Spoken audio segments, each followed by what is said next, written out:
محمد رسول اللہ صلی اللہ تعالی علیہ وسلم نے فرمایا،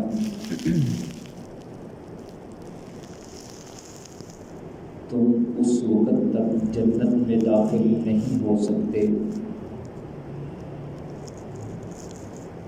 جب تک کہ ایمان تمہارے دل کی گہرائیوں میں داخل نہ ہو جائے۔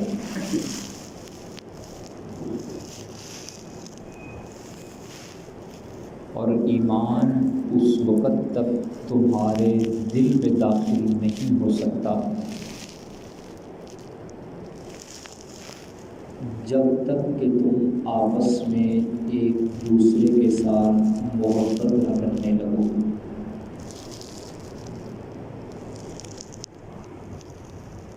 اور محبت کے اظہار کے لیے ادیان عالم میں مختلف طریقے رائج ہیں۔ اسلام میں دعائیہ انداز میں بہترین طریقہ ارشاد فرمایا ہے۔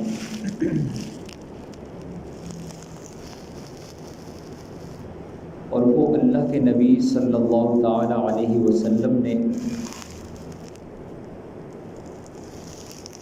بڑے پیارے انداز میں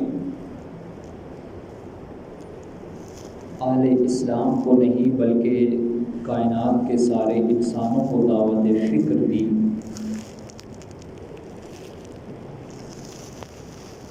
اور یہ پیغام اس وقت آپ علیہ السلام نے دیا جب رسالت مآب صلی اللہ تعالی علیہ وسلم ہجرت طیبہ فرما کر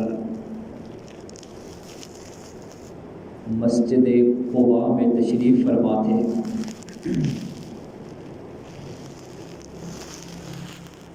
جب حضور علیہ السلام نے ہجرت فرمائی ہے، مدینہ طیبہ میں یہودی آباد تھے اور یہودیوں کا نظام معیشت لوگوں کے نذرانوں پہ چلتا تھا۔ لوگ ان کے پاس آتے، نذرانے پیش کرتے، ان کا کاروبار چلتا، جیسا کہ آج کل ہمارے ہندوستان میں جہاں مہنگائی کی ایک لہر ہے اور ہر کاروبار پہلے سے کمزور ہے، لیکن ایک کاروبار ایسا ہے جو ہمیشہ ہرا بھرا ہے، اس پہ کبھی مہنگائی اثر انداز نہیں ہوتی، وہ ہے درباروں میں چندے کا کاروبار۔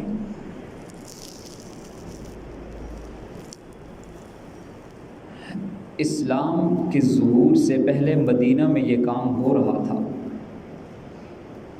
جب یہودیوں کو پتہ چلا کہ اللہ کے نبی صلی اللہ علیہ وسلم ہجرت کر کے تشریف لا چکے ہیں، تو انہیں اپنی معیشت اور اپنا کاروبار ٹھپ ہوتا نظر آیا۔ اسلام کبھی بھی مزاروں کی اور مزاروں پہ چندوں کی حوصلہ افزائی نہیں کرتا۔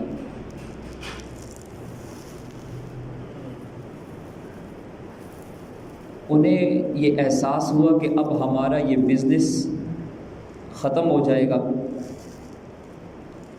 کیا کیا جائے؟ یہود ایک ایسی قوم ہے کہ قرآن مقدس میں اللہ نے آغاز ہی میں ان کی تباہ کاریاں اور ان کی گناہوں کی فہرست بیان فرمائی ہے۔ دو گناہ ایسے ہیں ان میں جنہیں اللہ نے بڑا ہائی لائٹ کیا۔ یہ یہود وہ قوم ہے کہ جس کے بارے میں یہ بھی فرمایا کہ وَأَنِّي فَضَّلْتُ عَلَى الْعَالَمِينَ، میں نے تمہیں جہان والوں پر فضیلت عطا کی تھی، نبوت عطا کی تھی تمہیں۔ اللہ نے انہیں حکومت بھی دی، مادی نقطہ نظر سے قوت دی، حکومت دے کر، اقتدار دے کر، اور ان میں نبی بھیجے، روحانی نقطہ نظر سے بھی انہیں قوت دی۔ موسیٰ علیہ السلام ان میں آئے ہیں، عیسیٰ علیہ السلام ان میں آئے ہیں، یعقوب علیہ السلام ان میں آئے ہیں، یوسف علیہ السلام ان میں آئے ہیں، ابراہیم علیہ السلام ان میں آئے ہیں، ہزاروں نبی ہیں۔ انہوں نے اللہ کے احکامات کی روگردانی کی، وَيَقْتُلُونَ النَّبِيَّ بِغَيْرِ حق، اور اللہ کے نبیوں کو ناحق قتل کیا۔ اللہ تعالیٰ نے یہودیوں کو نشان عبرت بنایا ہے، تاہم یہودیوں میں ایک بہت بڑے عالم ہیں، ان کا نام ہے حسین بن سلام۔ نسل میں وہ حضرت یوسف علیہ السلام سے تعلق رکھتے ہیں، ان کے شجرے سے۔ یوسف علیہ السلام کی نسل میں حضرت حسین بن سلام، جن کا نام اسلام کے بعد عبداللہ بن سلام مشہور ہوا، یہود میں تورات کے بہت بڑے عالم ہیں۔ اللہ نے انہیں گفتگو کا انداز عطا فرمایا ہے کہ وہ جو بولتے ہیں بس لوگوں کے دلوں کی گہرائیوں میں اترتا چلا جاتا ہے۔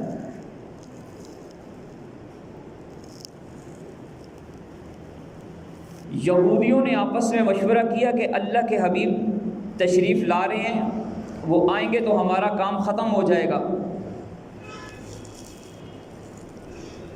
ہم میں سے حسین بن سلام ایک قادر الکلام انسان ہے، جسے تکلم پہ بڑی مہارت ہے، یہ جائیں اور اللہ کے نبی علیہ السلام سے یہ سوالات کریں، اور حضور ان کے جوابات نہیں دے پائیں گے تو ہم یہ کہیں گے کہ ہم نے سوالات کیے تھے، انہوں نے جوابات نہیں دیے، اس لیے ہم نے اسلام قبول نہیں کیا۔ یہاں رحمت عالم صلی اللہ علیہ وسلم مسجد قباء سے مسجد نبوی میں تشریف لا چکے ہیں، اور حسین بن سلام اپنے دماغ میں سوالات کو ذہن نشین کر کے دربار نبوت میں حاضر ہوتے ہیں۔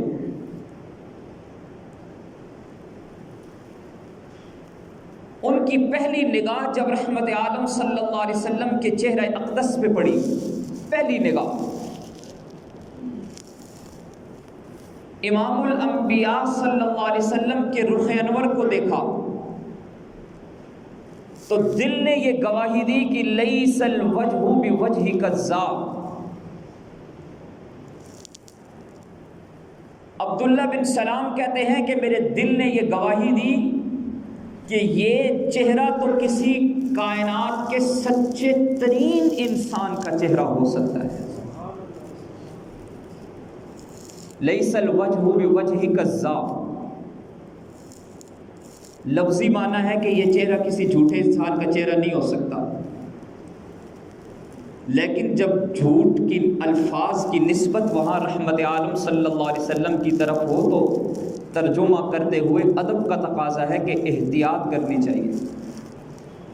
تو آپ یہ نہیں کہہ سکتے کہ یہ چہرہ کسی جھوٹے انسان کا نہیں ہو سکتا، اگرچہ الفاظ کا مطلب یہی ہے، ترجمہ یوں کریں گے کہ یہ چہرہ کائنات کے کسی سچے ترین انسان کا ہو سکتا ہے۔ یہ پہلی نگاہ ہے جو رحمت عالم صلی اللہ علیہ وسلم کے چہرہ انور پہ پڑی، اور حضور کی نگاہیں عبداللہ بن سلام کے چہرے پہ پڑی۔ نظر عبداللہ بن سلام کی نظروں سے ملتی ہے، بس نگاہیں ملی، دل میں اسلام اور ایمان اترتا چلا گیا۔ نظر حقیقت میں وہ نظر ہے کہ اٹھے تو بجلی پناہ مانگے جھکے تو خانہ خراب کر دے۔ آپ علیہ السلام کی نگاہ پڑی، عبداللہ بن سلام کے دل میں ایمان اترا، ابھی گفتگو نہیں ہوئی، آپ آگے آتے ہیں،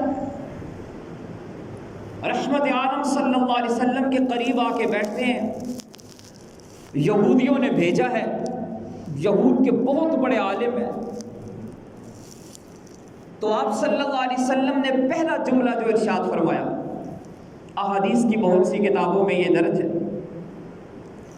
4 کام ارشاد فرمائے اور آخر میں فرمایا کہ تدخل الجنت بسلام، جو شخص یہ 4 کام کر لے میں محمد الرسول اللہ اس بات کی بشارت دیتا ہوں کہ اللہ تعالیٰ اس کو سلامتی کے ساتھ جنت میں داخل فرمائیں گے۔ آپ علیہ السلام کی زبان نبوت سے عبداللہ بن سلام جیسے قادر الکلام انسان نے جو پہلا لفظ سنا وہ کیا تھا؟ رسول کریم صلی اللہ علیہ وسلم نے ارشاد فرمایا، ایھا الناس،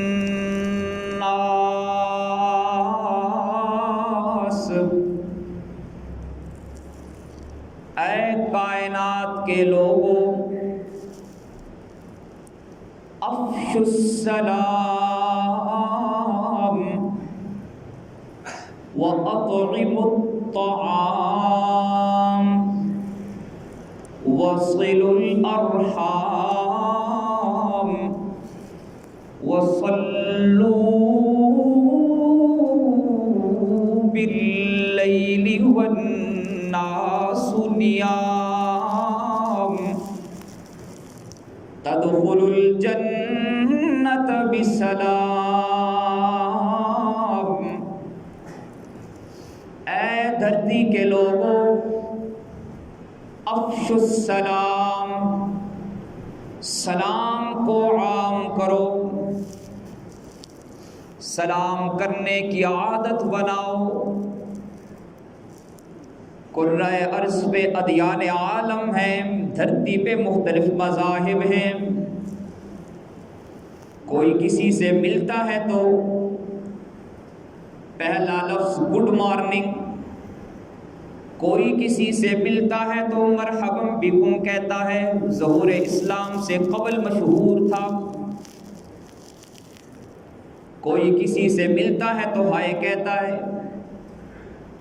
لیکن اسلام نے ملاقات کا جو پہلا انداز دیا وہ فرمایا کہ افشوا السلام، سلام کو عام کرو، جس سے بھی ملو اسے سب سے پہلے السلام علیکم ورحمۃ اللہ وبرکاتہ کہو۔ اس انداز میں اسے دعا دو کہ السلام علیکم، آپ سلامتی میں ہیں، میری زبان کی ایذا سے، میرے ہاتھ کی ایذا سے، میری نگاہوں کی ایذا سے، میرے دل اور دماغ کی پلاننگ کی ایذا سے، ہر انداز سے آپ سلامتی میں ہیں، میری طرف سے آپ کو کوئی دکھ تکلیف نہیں ہوگی۔ قرآن کہتا ہے اہل جنت جب جنت میں چلے جائیں گے،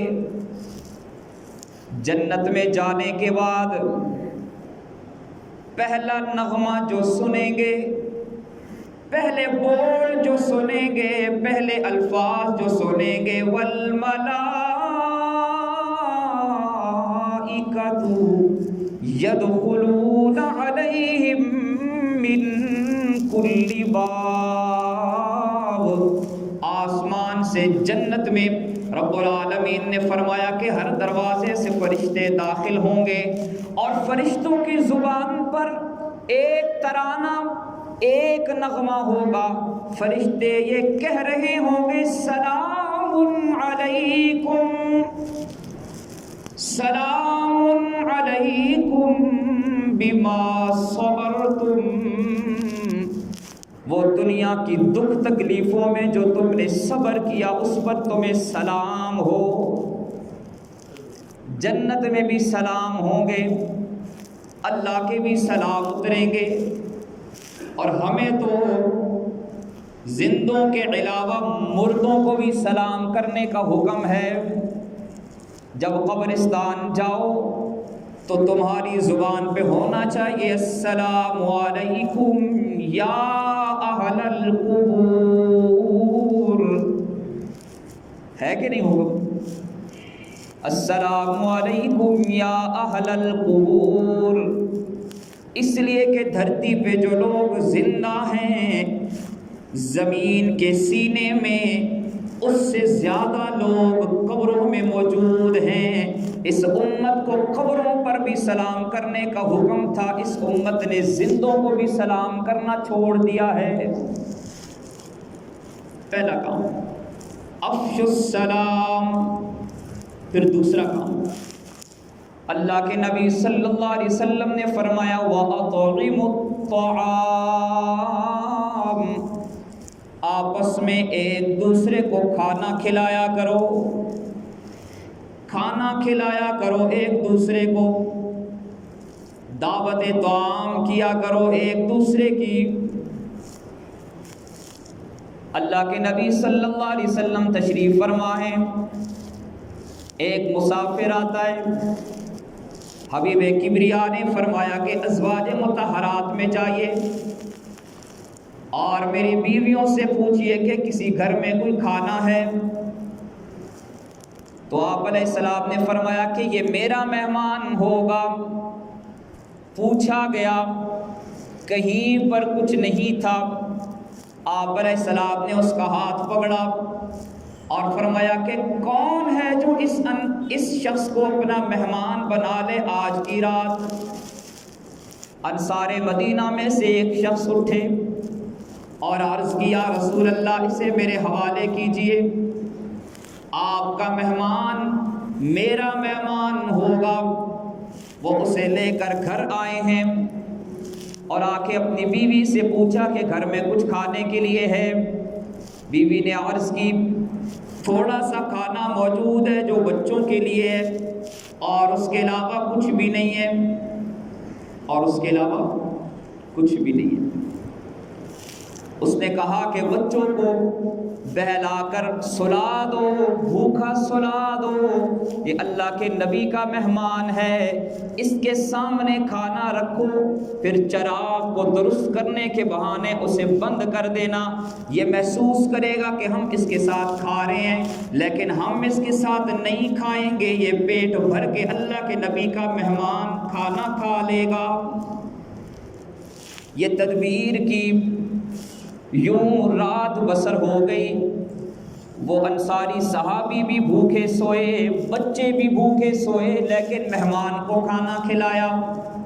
صبح ہوئی، دربار نبوت میں نماز کے لیے تشریف لا رہے ہیں مسجد نبوی میں، مسجد نبوی میں آئے، اللہ کے نبی صلی اللہ علیہ وسلم نے فرمایا کہ تمہارے آنے سے پہلے آسمان سے جبرائیل قرآن لے کر آ چکے ہیں، اور اللہ تمہارے اس کام کی بڑی حوصلہ افزائی کرتے ہوئے فرما رہے ہیں وَيُؤْثِرُونَ عَلَىٰ أَنفُسِهِمْ وَلَوْ كَانَ بِهِمْ خَصَاصَةٌ۔ کچھ لوگ ایسے بھی تو ہیں جنہیں خود ضرورت ہوتی ہے، خود حاجت ہوتی ہے، لیکن وہ اپنے اوپر دوسروں کو ترجیح دیتے ہیں۔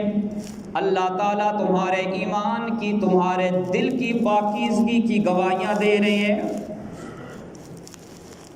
یہ بہت بڑی عبادت ہے۔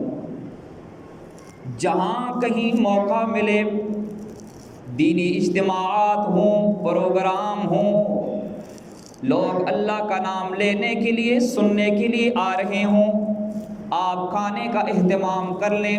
رب العزت کی قسم خدا کبھی آپ کے دسترخوان کو خشک نہیں ہونے دے گا، نسلوں میں بھی اللہ ہرا بھرا رکھے گا۔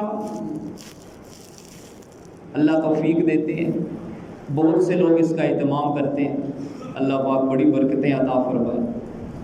دو کام افشوا السلام وَأَطْعِمُوا الطَّعَامَ، تیسرا کام اللہ کے نبی صلی اللہ علیہ وسلم نے فرمایا کہ وصل الارحام، وہ لوگ جو رشتوں کو نبھاتے ہیں، ٹوٹنے نہیں دیتے، دل پہ پتھر رکھے کڑوی باتیں، کڑوے معاملات، کڑوے لہجے، لوگوں کی ناراضگیاں برداشت کر لیتے ہیں لیکن رشتوں کو نبھاتے ہیں۔ صل الارحام، رشتوں کو نبھاؤ۔ اور چوتھا عمل اللہ کے نبی صلی اللہ علیہ وسلم نے فرمایا وَصَلُّوا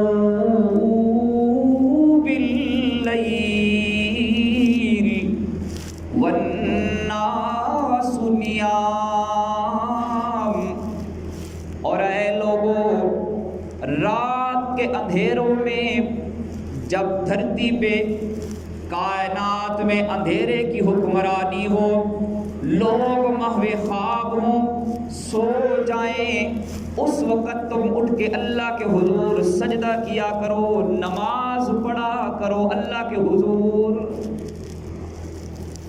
تین کاموں کا تعلق معاشرت سے، دن کے اجالوں سے، ایک کام کا تعلق رات کے اندھیروں سے، رات کی تنہائیوں سے۔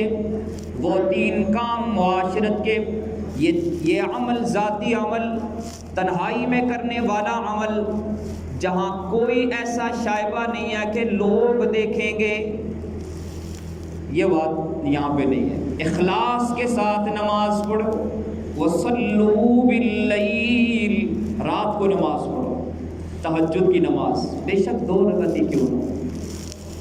اور اللہ کے نبی صلی اللہ علیہ وسلم نے فرمایا ایک شخص رات کو اٹھتا ہے تیسرے پہر میں، اپنی بیوی کو جگاتا ہے لیکن وہ نہیں اٹھتی، سو رہی ہے، یہ جا کے وضو کرتا ہے، پھر چلو بھر پانی لے آتا ہے، اور آپ علیہ السلام نے فرمایا کہ اس کے چہرے پہ چھینٹے مارتا ہے، پھر وہ بھی اٹھ جاتی ہے، ایک کونے میں یہ مصلی بچھا کر اللہ کے حضور سجدے کر رہا ہے، وہاں وہ اللہ کے حضور سجدے کر رہی ہے۔